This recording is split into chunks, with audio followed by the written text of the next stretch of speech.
What is up guys, welcome back once again। So दोस्तों आज की कहानी जो एक्सप्लेन करने जा रहे हैं उसका नाम है कैजुअलिटीज ऑफ वॉर। किसी ने कहा था कि इश्क और जंग में सब कुछ जायज़ है, पर इस कहानी को देखने के बाद आपको इस कहावत से नफरत हो जाएगी और जंग के कुछ ऐसे परिणाम के बारे में पता चलेगा जो आपकी अंतरात्मा को झकझोर कर रख देगा। ये कहानी एक सच्ची घटना पर आधारित है जो कि वियतनाम वॉर के दौरान हुई थी।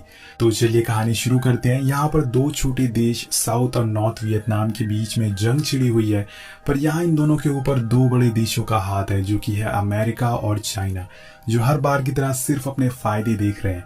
तो समय चल रहा है 2001 का, जहाँ पर एक लोकल मेट्रो है और लोग अपने डेस्टिनेशन पर जाने के लिए तैयार हैं। उन्हीं में से हम एक मैक्स नाम के आदमी को देखते हैं जिसकी अचानक से नींद खुलती है और इसी बीच उसे एक एशियन लड़की दिखती है जिसे वो बहुत ही गौर से देखने लगता है। वो लड़की उसे शायद किसी की याद दिला रही थी। यही सोचते हुए पास में चला जाता है और ये वही समय है जहाँ पर साउथ और नॉर्थ वियतनाम आपस में लड़ाई कर रहे हैं और मैक्स भी इस जंग का हिस्सा है। वो अपने ग्रुप के साथ साउथ वियतनाम में नाइट पेट्रोलिंग कर रहा है। यहाँ वो लोग वियतकॉम नाम के ट्राइबल ग्रुप को ढूंढ रहे हैं क्योंकि ये ग्रुप दुश्मनों का साथ दे रहा है और लगातार उन पर हमले करता जा रहा है। तभी मैक्स का दोस्त हेचर उसे कहता है कि दोस्त तो तुम्हारे नीचे से कुछ आवाजें आ रही है। तो वो कहता है कि हाँ, ये शायद वियतकॉम वालों की बनाई हुई सुरंग होगी। अब ये लोग आगे बढ़ ही रहे होते हैं कि तभी वहां दुश्मनों का ग्रुप आ जाता है और इन पर अंधाधुंध फायरिंग करने लगता है। मैक्स खुद को बचाने के चक्कर में उसी सुरंग में गिर जाता है और दुश्मनों के ग्रुप के लोग लगातार इन पर फायरिंग कर रहे थे, पर सही समय पर ये सभी दुश्मनों को मार देते हैं और कैप्टन आके मैक्स को बचा लेते हैं। अब थोड़ी देर में सुबह हो जाती है और सारे लोग बिना घायल हुए जंगल से बाहर आ जाते हैं। मैक्स का पूरा ग्रुप एक गांव में पहुंचता है जहां उसका दोस्त ब्राउनी उससे पूछता है कि तुम यहाँ कब से रह रहे हो, तुम्हें देखने से लगता है कि तुम काफी समय से इस ग्रुप का हिस्सा हो। पर वो कहता है कि नहीं, मैं पिछले 10 हफ्तों से ही इस ग्रुप से जुड़ा हुआ हूँ। और इसी बीच ग्रुप के सार्जेंट हैचर मैक्स और ब्राउनी को गांव में फैल जाने को कहते हैं क्योंकि यहाँ पे भी वो लोग सुरक्षित नहीं है। अब दोनों साथ में गांव में घूमने लगते हैं जहाँ उन्हें कुछ बच्चे भी मिलते हैं जिनके साथ वो खेलने लगते हैं। वो बच्चे उन्हें खाने के लिए एक आम देते हैं और तभी सार्जेंट उस आम को लेके फेंक देते हैं और उसे बताते हैं कि यहाँ कोई भी चीज ऐसे मत खाना, हो सकता है कि उसमें वो चीज फट जाए और तुम्हारी वही मौत हो जाए। यहाँ कौन वियतकॉम है कौन गांव वाला है हमें कुछ भी पता नहीं है। इन लोगों के दिए हुए खाने से तुम कुछ ही पल में मारे जा सकते हो। पर मैक्स उनकी बातों पर गौर नहीं करता क्योंकि जिन्होंने उसे आम दिए थे वो कुछ ही साल के बच्चे थे जो ऐसा किसी को मारने का सोच भी नहीं सकते थे। इसके बाद वो अपने दोस्त के साथ गांव घूमने लगता है और सभी सोल्जर आराम करने लगते हैं। पर सार्जेंट की कही हुई बात सच हो जाती है और एक गोली आकर ब्राउनी के सीने में लगती है और वो वहीं गिर जाता है। इसके बाद लगातार गोलियां चलना शुरू हो जाती है और सार्जेंट और उनकी टीम गोलियां का जवाब देते हैं। और इधर गोली लगने से ब्राउनी कहता है कि मैं अच्छा महसूस नहीं कर रहा हूँ, मेरा दम घुट रहा है। और तब सार्जेंट उसके गले से निकलते हुए खून को रोकने की कोशिश करते हैं, पर वो इस काम में कामयाब नहीं होते और धीरे धीरे ब्राउनी की हालत खराब होती जा रही थी। लेकिन कुछ ही पल में वहां आर्मी का हेलीकॉप्टर आ जाता है जो ब्राउनी को फौरन कैंप लेके आ जाता है उसका इलाज करने के लिए। अब सीन शिफ्ट होता और कैंप में सारे सैनिक एक दूसरे से ब्राउनी के बारे में ही पूछ रहे थे, वो कैसा है। तभी सार्जेंट बताते हैं कि उसकी मौत हो गई है और उसका खून बहुत ही ज्यादा बह गया था। ये सुन के पूरे कैंप में सन्नाटा छा जाता और सभी लोग उदास हो जाते हैं। साथ में उन्हें गुस्सा भी आता है कि उस गांव वालों की वजह से उनका दोस्त आज उनके बीच में नहीं है। तभी एक सोल्जर क्लियर से कहता है कि मुझे तो इस जगह से नफरत हो गई है, खासकर उस गांव से। हम कब तक ऐसे ही मरते रहेंगे और मेरा बस चले तो मैं उस गांव के लोगों को मार डालूं। अब कुछ ही देर बाद रात हो जाती है और सार्जेंट कुछ सैनिकों के साथ गांव की तरफ जाने के लिए निकलते हैं, पर गेट पर उन्हें एक सोल्जर रोक लेता है ये कहते हुए कि आप लोग वहां नहीं जा सकते जब तक लेफ्टिनेंट का कोई ऑर्डर नहीं आ जाता और आपके पासेस भी कैंसिल कर दिए गए। ये सुन के सार्जेंट बहुत ही गुस्से में आ जाता है और उस पर चिल्लाने लगता है, लेकिन इन सब का कोई भी फायदा नहीं होता और सारे निराश होकर वापस कैंप में आ जाते हैं। इसके बाद सार्जेंट टोनी अपने ग्रुप के मेंबर को अपनी नेक्स्ट डेस्टिनेशन के बारे में बताते हैं जो कि एक काफी खतरनाक हिल है और वो बताते हैं कि वहाँ काफी वियतकॉम मिल सकते हैं, लेकिन ऊपर से ऑर्डर आया है कि शूटिंग नहीं करनी है जब तक वो लोग हम पर गोलियां ना चलाएं। इसके बाद वो कहता है कि हम जब यहाँ से जाएंगे तो गांव से एक लड़की को उठा लेंगे ताकि रास्ते में हमें बोरियत ना हो। अब ये बात सुन के मैक्स पूरी तरह से शॉक हो जाता है कि आखिर कोई ऐसा कैसे बोल सकता है। वो समय तो कुछ नहीं कहता, पर रात होने पे वो अपने एक दोस्त से इस बारे में पूछता है तो वो कहता है कि जरूर साजन मजाक कर रहे होंगे, वो ऐसा किसी लड़की के साथ नहीं कर सकते। तो मैक्स कहता है कि ये कैसा अजीब मजाक है, कोई ऐसा मजाक कैसे कर सकता है। पर ये उसे नहीं पता था कि यही मजाक कुछ ही देर में सच होने वाला था। अब कुछ देर बाद क्लार्क टोनी के साथ उस गांव के एक घर में पहुंच जाता है जहां एक 20 साल की लड़की अपनी फैमिली के साथ सो रही थी। क्लार्क टोनी से कहता है कि सर मुझे ये लड़की चाहिए, जिसके बाद वो दोनों उसे उठा लेते हैं। अब हलचल सुन के पूरा गांव उठ जाता है और उस लड़की की माँ क्लार्क से अपनी बेटी की जान की भीख मांग रही थी। वो कहती है कि उसे छोड़ दो, चाहे तो मुझे ले चलो, पर टोनी एक नहीं सुनता और उल्टा उसे लात मार के दूर फेंक देता है। अब बाहर खड़ा मैक्स ये सब अपनी आंखों से देख रहा था। वो मन ही मन सोचता है कि गॉड, ये सब क्या हो रहा है, ये कैसे लोग हैं जो खुद को सैनिक कहते हैं लेकिन एक मासूम लड़की को उठाकर ले जा रहे हैं उसकी इज्जत लूटने के लिए। क्लार्क उस लड़की को लेके गांव से बाहर जाने लगता है और वो अपनी इस करतूत पे हंस रहा था जैसे कि उसने बहुत ही बड़ा काम करा हो। अब पूरे गांव वाले उसकी ये हरकत को देख रहे थे, पर किसी ने चू तक नहीं की, क्योंकि अगर वो ऐसा करते तो ये लोग उसके परिवार को मार देते, क्योंकि यहाँ इनकी जान की कोई भी कीमत नहीं है। उन लोगों के जाने के बाद मैक्स उस लड़की की फैमिली के पास जाता है और एक धीमी आवाज में उससे माफी मांगता है, कहता है आई एम सॉरी। अब सुबह हो जाती है और सार्जेंट टोनी का ग्रुप जंगल के रास्ते उस हिल तक जा रहे थे जहां उन्हें दुश्मनों के होने की खबर मिली है।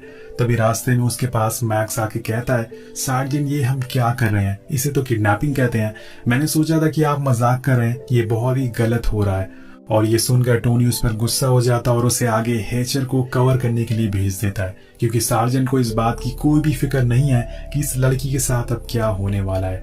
अब मैक्स हैचर के पास जाता है और उससे भी यही सवाल पूछता है, तो वो कहता है कि हाँ, ये तो सार्जेंट ने लाजवाब काम किया है, हमें ये पहले ही करना चाहिए था, आर्मी वाले यही तो करते हैं।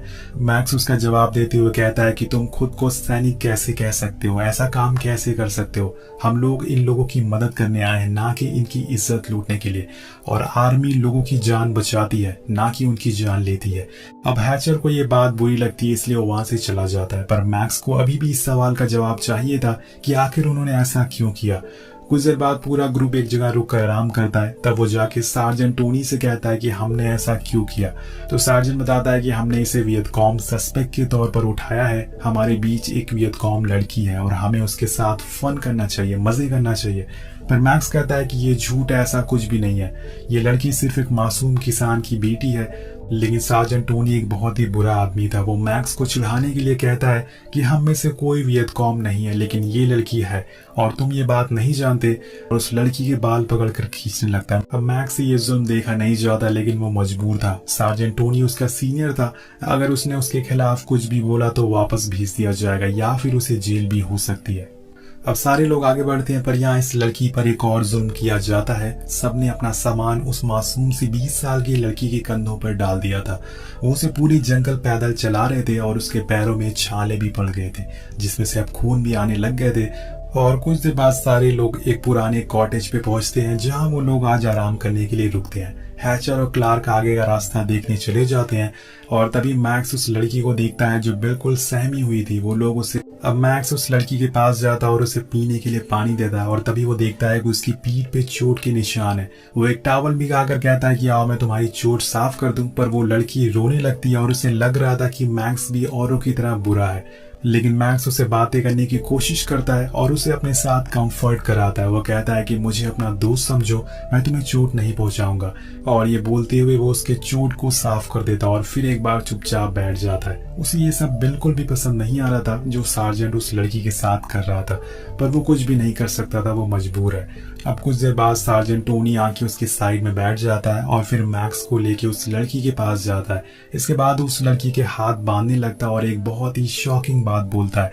वो मैक्स से कहता है कि इस लड़की के साथ तुम गलत काम करोगे।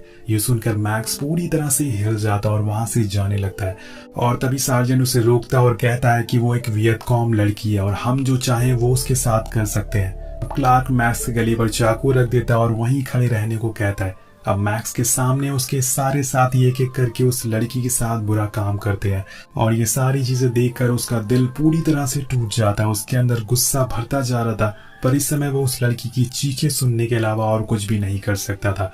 कुछ देर बाद रात हो जाती है और फिर सारे लोग साथ में बैठे रहते हैं, जहां क्लार्क अपनी इस करतूत को सबको हंसते हुए बता रहा था।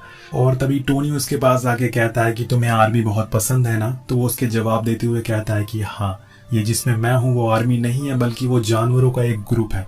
आर्मी वो होती है जो लोगों की मदद करती है। इसी तरह से सुबह हो जाती है और ये लोग हिल पर पहुंच चुके थे, जहां उन्हें नदी के पार कुछ वियतकॉम लोग दिखते हैं, जिसके बाद सारे लोग दोबारा कॉटेज पर आ जाते हैं। तब क्लार्क और उसके साथी हिल पर वापस जाते हैं, ये देखने के लिए क्या उनकी मदद करने कोई आया है या नहीं, और वो मैक्स को वहीं उस लड़की पर नजर रखने के लिए कहते हैं। थोड़ी देर बाद मैक्स देखता है कि वो लड़की एक कोने पर सहमी हुई डरी हुई बैठी हुई है। उसके पूरे शरीर पर चोटों के निशान थे, वो तेज बुखार से तप रही थी। उसके पास जाते ही वो उससे दूर जाने लगती है और उसे डरने लगती है। मैक्स उससे कहता है कि मैं तुम्हें चोट पहुंचाने नहीं आया हूँ, मैं तुम्हारी मदद करने आया हूँ, ये लो कुछ खा लो। और उस लड़की ने कई दिनों से कुछ भी नहीं खाया था। वो पागलों की तरह खाना खाने लगती है और रोने लगती है। वो मैक्स से कुछ कहने की कोशिश करती है, लेकिन मैक्स उसकी भाषा समझ नहीं पाता। लेकिन उसे एक बात तो समझ आ गई थी कि अब बस बहुत हुआ, अब उस लड़की को वो बचा कर रहेगा। वो फैसला करता है कि वो उसे यहाँ से आज़ाद करवाएगा। वहीं दूसरी तरफ हिल पर सार्जेंट टोनी क्लार्क से कहता है कि तुम एक नंबर के बेवकूफ इंसान हो, तुमने मैक्स और उस लड़की को वहां अकेले क्यों छोड़ा? उसे लेकर तुरंत यहाँ पर हिल पर आओ। और इधर मैक्स उस लड़की से कहता है कि तुम घबराओ मत, मैं तुम्हें यहाँ से दूर लेके चलता हूँ, वरना ये लोग तुम्हें मार डालेंगे। अब वो लड़की को बाहर लाकर छोड़ देता और वहां से भागने के लिए कहता है, लेकिन वो लड़की उसे छोड़कर जाने का नाम ही नहीं ले रही थी। वो मैक्स के साथ जाना चाहती थी, इसलिए मैक्स भी उसे उठाकर यहाँ से भागने लगता है। पर बीच रास्ते में उसे क्लार्क मिल जाता है और पूछता है कि तुम ये क्या कर रहे हो। और एक बार फिर से मैक्स उस लड़की को बचा नहीं पाता। अब सभी लोग उस हिल पर दोबारा आ जाते हैं और टोनी उन वियतकॉम को देखते हुए कहता है कि हमें यहाँ से चलना चाहिए, हमें बैकअप बुलाना होगा। अब हम देखते हैं कि इसी बीच उस लड़की को खांसी आने लगती है, जिससे टोनी चुप कराने को कहता है, क्योंकि अगर इसकी आवाज वियतकॉम ने सुन ली तो इस पर हमला कर देंगे। अब ये देखकर क्लार्क उस लड़की का मुंह दबा देता है ताकि उसे खांसी ना आए, और ये सब देखकर सार्जेंट टोनी कहता है कि हमें इसे मारना होगा। वो हैचर को एक चाकू देते हुए कहता है कि ये लो, इसे मार दो, पर वो ऐसा करने से मना कर देता है क्योंकि कहीं ना कहीं उसके अंदर इंसानियत जिंदा थी। अब इसके बाद वो दियास को वो चाकू देता है, पर वो भी मना कर देता है। तब क्लार्क उस लड़की को पकड़ लेता और एक साइड में ले जाके उसे मारने वाला होता है, लेकिन तभी मैक्स गोली चला देता है और कहता है कि अब तुम्हें इसकी खांसी की फिक्र करने की जरूरत नहीं है। अब गोली की आवाज सबने सुन ली है और तभी दोस्तों वहां से वियतकॉम भी गोलियां चलाना शुरू कर देते हैं और दोनों तरफ से अंधाधुंध गोलियां चल रही थी।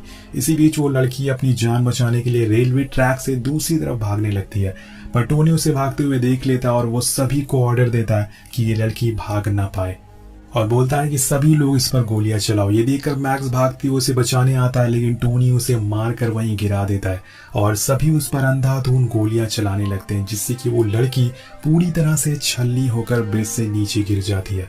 और इसी बीच वहां यूएस आर्मी का प्लेन भी आ जाता है और सबको बचाकर यहाँ से ले जाता है, पर मैक्स की नजर उस लड़की की लाश से हट ही नहीं रही थी। उसे अपना किया हुआ वादा याद आ रहा था कि मैं तुम्हें कुछ नहीं होने दूंगा, लेकिन वो कुछ भी कर नहीं पाया। ये लोग उस लड़की को उठाते भी नहीं और वहीं उसकी लाश नीचे छोड़कर चले जाते हैं।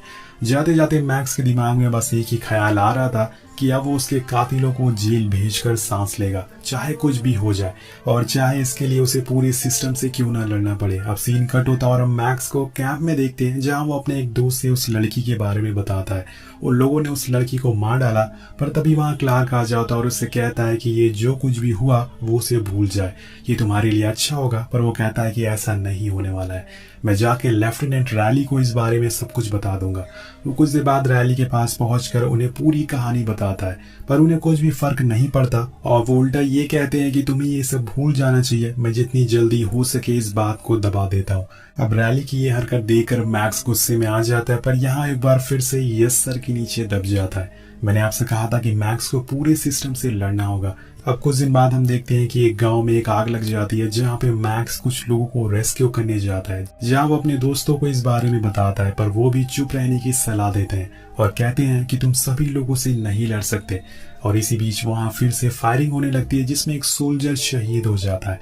और तभी मैक्स उस सोल्जर को देखते हुए अपने दोस्त से कहता है कि ये आर्मी है, यहाँ पे हम जैसे लोग लोगों की मदद करते हुए शहीद होते हैं, ना कि किसी की जान लेने के लिए बने हैं। और जो उस लड़की के साथ हुआ मैं उसे इंसाफ दिला के रहूंगा, चाहे कुछ भी हो जाए। हमें गांव वालों की मदद करनी चाहिए ताकि उन्हें हम पर भरोसा हो।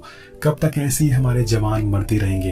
अब यहाँ से सीधा वो कैप्टन के पास जाता है और उन्हें कहता है कि मैं आपको कुछ बताना चाहता हूँ। पर वो कहते हैं कि मुझे लेफ्टिनेंट रैली ने सब कुछ बता दिया है और अच्छा होगा कि तुम भी जो भी हुआ उसे भूल जाओ। मैक्स कहता है कि मैं उस लड़की की चीखें कैसे भूल सकता हूँ सर। तो कैप्टन गुस्से में कहते हैं कि मैंने भी चीखें सुनी हैं अपने अमेरिकन सोल्जर की जो हर रोज तड़प कर मर रहे हैं। तुम क्या चाहते हो, मैं उन्हें जेल भेज दूं जो हमारे देश के लिए यहाँ पर लड़ाई कर रहे हैं? ऐसा कभी भी नहीं होने वाला है। ये सुनकर मैक्स बोलता है कि लोगों को पता चलना चाहिए कि हम लोगों की मदद नहीं बल्कि उन्हें मारने यहाँ पर आए हैं और ये बात बाहर आकर रहेगी। ये बोल के वो अपने कैंप में चला जाता है। पर उसके कैंप के अंदर टोनी और उसके साथियों ने उसे मारने का प्लान बनाया हुआ था।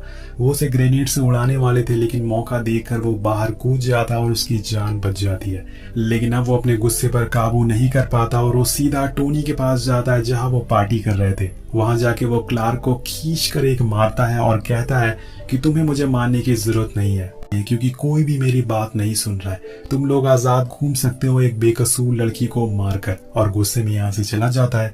अब यहाँ पूरा सिस्टम उसके खिलाफ था, जिससे कि उस लड़की के कातिलों का फायदा होता है और मैक्स का ट्रांसफर हो जाता है।